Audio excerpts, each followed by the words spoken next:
Hello ஃப்ரெண்ட்ஸ், welcome back சித்தர்பாக் channel நண்பர்களே.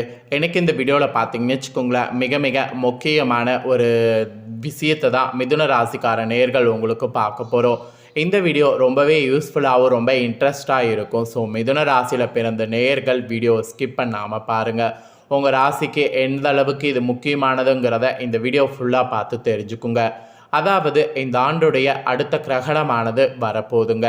இந்த கிரகணம் வர்றதுனால ஒவ்வொரு ராசிக்காரங்களுக்குமே தலையெழுத்தும் மாறும். அப்படி மாறக்கூடிய தலையெழுத்தை அந்தந்த ராசிக்காரங்க தெரிஞ்சுக்கணுங்கிறதுக்காக ஒவ்வொரு ராசிக்காரங்களுக்கும் கிரகணத்தினால என்ன மாற்றங்கிறத ஷேர் பண்ணிகிட்ருக்கேன்.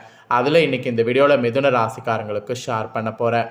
முதல்ல கிரகணமானது எப்போ வரப்போகுது, அந்த நாள் நேரெல்லாம் எப்படி இருக்குது, ஸோ என்ன மாதிரி அந்த நாளில் நம்ம கவனமாக இருக்கணும் அப்படிங்கிறதெல்லாம் ஷேர் பண்ணுறேன். மேலும் நடக்கக்கூடிய இந்த கிரகணமானது இந்தியாவில் தெரியுமா தெரியாதா அப்படிங்கிறதையும் ஷேர் பண்ணுறேன். ஸோ இந்த வீடியோவை மிதுன ராசிக்காரங்க ஃபுல்லாக பார்த்திங்கன்னா கிரகணத்தை பற்றி முழு தாள்களும் இந்த வீடியோவில் தெரிஞ்சு கொள்ளலாம். சரி வாங்க, ஃபஸ்ட்டு சந்திர கிரகணம் நடக்கக்கூடிய தேதி நேரம் இந்தியாவில் தெரியுமா அப்படிங்கிறத பார்க்கலாம். இந்த ஆண்டுடைய மீண்டும் செப்டம்பர் மாதம் சந்திர கிரகணமானது நிகழ இருக்குது. இந்த சந்திர கிரகணம் எப்போது நடக்க போகுதுன்னா செப்டம்பர் 18ஆம் தேதி அன்னைக்கு புதன்கிழமை நடக்க போகுது. மேலும் இந்த சந்திர கிரகணம் இந்த நாளில் நடக்கிறது ரொம்பவே விசேஷம் என்று சொல்லப்படுது. இந்த கிரகணத்துடைய மொத்த கால அளவு 4 மணியிலிருந்து 6 நிமிடங்களாக இருக்குது என்று சொல்லப்படுது. மேலும் இந்த கிரகணமானது உலகுடைய பல பகுதிகளில் தெரிய வாய்ப்பிருப்பதாகவும் குறிப்பிடப்படுது. இந்த ஆண்டுடைய இந்த சந்திர கிரகணம் பார்த்திங்கன்னு வச்சுக்கோங்களேன், கரெக்டாக புரட்டாசியுடைய 2ஆம் தேதி புதன்கிழமை அன்னைக்கு பௌர்ணமியில் நிகழ்கிறது. இந்த சந்திர கிரகணம் செப்டம்பர் 18ஆம் தேதி இந்த நாளில் நிகழ்கிறதுனால இது ரொம்ப விசேஷமாக சொல்லப்படுது. மேலும் சந்திர கிரகணம் நடக்கக்கூடிய அந்த நாளில் என்ன நடக்கும்னா, கதிரவ ஒளியால் ஏற்படக்கூடிய புவியின் நிழலுக்குள் நிலவு கடந்து செல்லும். இந்த ஒரு அரிய நிகழ்வு தான் வானத்தில் நடக்க போகுது. சந்திர கிரகணமாக இருந்தாலும் சரி, சூரிய கிரகணமாக இருந்தாலும் சரி, உலகம் முழுவதும் இந்த கிரகணத்தை ஆர்வத்தோடு பார்க்குறவங்க இன்றளவு நிறைய பேர் இருக்கிறோம். இந்த ஆண்டு 2 சந்திர கிரகணங்கள் நடக்க போகுது. இந்த ஆண்டுடைய முதல் சந்திர கிரகணம் ஏற்கனவே மார்ச் 25, 2024 அன்னைக்கு நடந்துருச்சு. இப்போது அடுத்ததாக 2வது சந்திர கிரகணம் கரெக்டாக செப்டம்பர் 18, 2024 அன்னைக்கு நிகழ இருக்குது. இது ஒரு பகுதி சந்திர கிரகணமாக இருக்கும் என்று குறிப்பிடப்படுது. மேலும் இது உலகுடைய பல பகுதிகளில் தெரியவும் வாய்ப்பிருக்கு என்று சொல்லப்படுது. சந்திர கிரகணம் இந்த டைம் எப்போது எந்த நேரத்தில் நிகழுங்கிறத சொல்கிறேன், அதை நோட் பண்ணிக்கோங்க. செப்டம்பர் 18ஆம் தேதி இந்திய நேரப்படி காலை 6:11 மணிக்கு கிரகணமானது ஸ்டார்ட் ஆக போகுது. இந்த சந்திர கிரகணம் கரெக்டாக காலை 10:17 மணிக்கு முடிவடை போகுது. இந்த கிரகணத்துடைய மொத்த கால அளவு பார்த்திங்கன்னு வச்சுக்கோங்களேன், 4 மணி நேரம் 6 நிமிடங்கள் என்று குறிப்பிடப்படுது. இந்த சந்திர கிரகணம் இந்தியாவில் தெரியாது. இந்த ஆண்டுடைய 2வது சந்திர கிரகணம் வட அமெரிக்கா, தென் அமெரிக்கா, ஐரோப்பா, ஆப்பிரிக்காவில் தெரியும். இங்கு இரவு பகுதிகளில் இது சிறப்பாக பார்க்கலாம். இந்தியாவில் பெரும்பாலான பகுதிகளில் கிரகணம் தெரியாது. ஆனால் குஜராத்து, ராஜஸ்தான், பஞ்சாப் போன்ற மாநிலங்கள்லேயும், ஜம்மு காஷ்மீர், ஹரியானா, மகாராஷ்டிரா, கர்நாடகா போன்ற மாநிலங்கள்லேயும் தெரியும். ஆனால் இங்கு முழுசாக பகுதி நேரம் தெரியாது, பெணுபிரல் கட்டம் மட்டுமே தெரியும். ஸோ இவ்வளோ நேரம் கிரகணம் எந்த நாளில் என்ன நேரத்தில் நடக்குங்கிறத பார்த்துட்டோம். இப்போ இந்த கிரகண நேரத்தில் மிதுன ராசிக்காரங்க செய்யக்கூடாத விஷயங்கள்னு சில விஷயங்கள் இருக்குது. அது என்னங்கிறத சொல்கிறேன், நோட் பண்ணிக்கோங்க.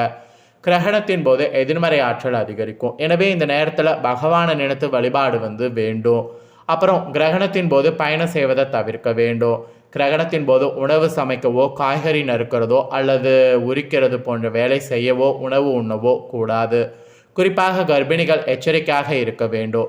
இந்த நேரத்தில் கத்திரிக்கோல் அல்லது கூர்மையான பொருட்களை பயன்படுத்தக்கூடாது.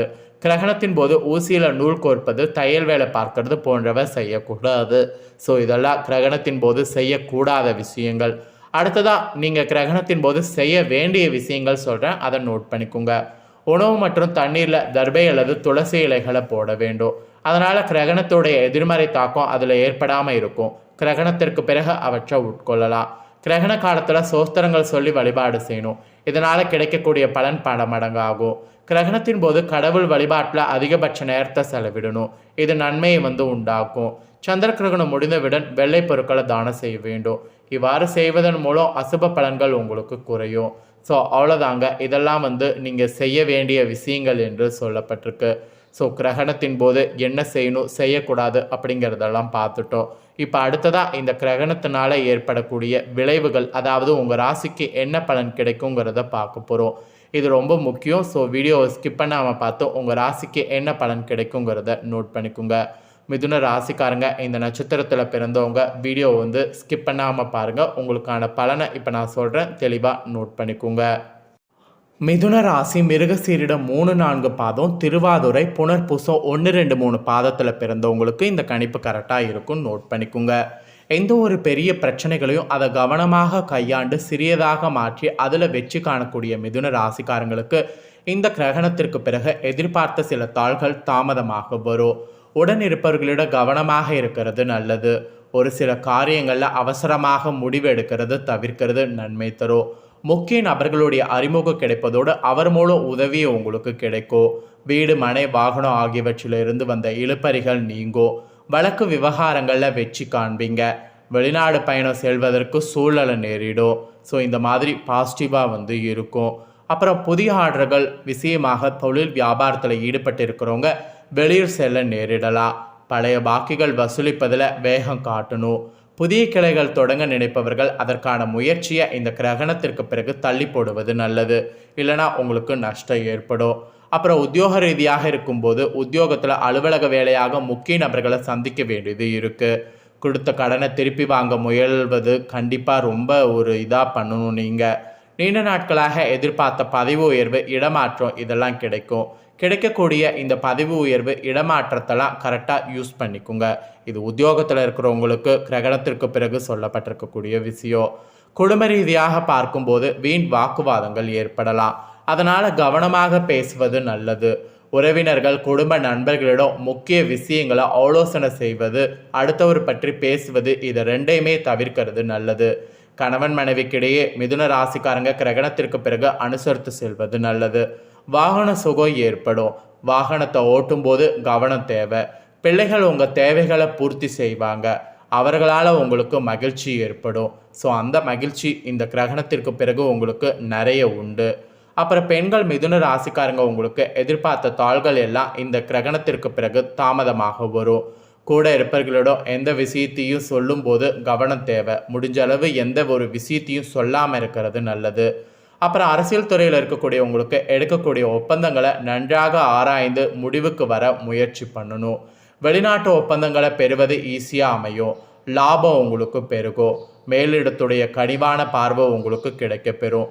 அதனால் உங்களுக்கு எல்லாமே பார்த்தீங்கன்னு வச்சுக்கோங்களேன், டக்குன்னு நிறைவேறும். அப்புறம் கலைத்துறையில் இருக்கிறவங்களுக்கு புதிய மாற்றமானது உருவாகும். அரசாங்கத்தில் அனுகூலமானது ஏற்படும். வாகனங்களை பிரயோகிக்கப்படும் போது மிகவும் கவனமாக இருக்கணும். அப்புறம் வெளியூர் வெளிநாடு செல்ல வேண்டியது இருக்குது. அது மாதிரி செல்ல வேண்டியது இருக்கும்போது கண்டிப்பாக அதை கரெக்டாக யூஸ் பண்ணிக்கோங்க. அப்புறம் மாணவர்களுக்கு இந்த கிரகணத்திற்கு பிறகு பாடங்களை படிக்கும்போது மனதை ஒருமுகப்படுத்தி படிக்கிறது நல்லது. கவன சிதறல் இல்லாமல் இருக்கணும், அதுதான் ரொம்ப முக்கியம். கவன சிதற விடாமல் இருக்கிறது வெற்றிக்கு உதவும், அதை ஞாபகம் வச்சுக்கோங்க. சக மாணவர்களோடு பழகும்போது கவனமாக இருக்கணும். இல்லைனா சக மாணவர்கள் உங்கள் காலை வீழ்த்துவாங்க, அதாவது உங்களை முறியடிப்பாங்க. அதனால் சக மாணவர்களோடு பழகும்போது ரொம்ப கவனமாக இருக்கணும். ஸோ இந்த மாதிரியெல்லாம் பார்த்தீங்கன்னு வச்சுக்கோங்களேன், உங்களுக்கு பலன் கிடைக்கும் என்று உங்களுக்கான இந்த சந்திர கிரகணத்துக்கு பிறகு நடக்கக்கூடிய விஷயங்கள் சொல்லப்பட்டிருக்கு. ஸோ சொல்லப்பட்ட இதற்கேற்ப நடந்து பலனடைங்க. இந்த வீடியோவை இப்போ நீங்கள் பார்த்து முடித்த உடனே இதை லைக் பண்ணி உங்கள் ஃப்ரெண்ட்ஸ் ஃபேமிலிக்கு ஷேர் பண்ணுங்கள். உங்கள் ஃப்ரெண்ட்ஸ் ஃபேமிலியில் இருக்கவங்களும் மிதுன ராசிக்காரங்களாக இருந்தாங்கன்னா இதை பார்த்து பயனடையட்டும். மிதுன ராசிக்காரங்க மிருகசீரிடம் 3-4 பாதம், திருவாதுரை புனர்பூசம் 1-2-3 பாதத்தில் பிறந்தவங்களுக்கு என்ன நடக்கும் அப்படிங்கிறத ஃபுல்லாக இந்த வீடியோவில் எக்ஸ்பிளைன் பண்ணது அவங்களும் பார்த்து தெரிஞ்சு பயனடையட்டும். மேலும் இந்த வீடியோவில் இருக்கக்கூடிய தாள்களுக்கேற்ப இந்த கிரகண நாள் அன்றைக்கும் நடந்துக்கணும், அது ரொம்ப முக்கியம். ஸோ கிரகணத்துக்கு பிறகு என்ன நடக்கும் அப்படிங்கிறத நீங்கள் தெரிஞ்சுக்கிட்டது கண்டிப்பாக இந்த வீடியோ ரொம்ப யூஸ்ஃபுல்லாக இருந்திருக்குன்னு சொல்லி நான் நம்புகிறேன். இதே போல் புதிய அப்டேட்டான நிறைய வீடியோ நம்ம சேனலில் போடப்படும். அதை எல்லாத்தையுமே உடனுக்குடனே தெரிந்து கொள்ள மறக்காமல் நம்ம சேனலை சப்ஸ்கிரைப் பண்ணுங்கள். சப்ஸ்கிரைப் பண்ணாமல் இருக்கிறவங்க சப்ஸ்கிரைப் பண்ணி பெல் பண்ண ப்ரெஸ் பண்ணுங்கள். ஃபஸ்ட் டைம் பார்க்குறவங்க இதை நீங்கள் பண்ணிட்டீங்கன்னா இனி நான் போடுற மற்ற அப்டேட்டான எல்லா வீடியோஸும் உடனுக்குடனே தெரிந்து கொள்ளலாம். ஸோ சப்ஸ்கிரைப் பண்ணாமல் இருக்கிறவங்க சப்ஸ்கிரைப் பண்ணி பெல் பண்ண ப்ரெஸ் பண்ணுங்கள் ஆல் அப்படிங்கிற ஆப்ஷனை. அதை பண்ணிட்டீங்கன்னாவே நான் போடுற மற்ற அப்டேட்டான எல்லா வீடியோஸும் உடனுக்குடனே தெரிந்து கொள்ளலாம். ஸோ மறக்காமல் பண்ணுங்கள். வேறொரு வீடியோவில் வந்து சந்திக்கிறேன். நன்றி.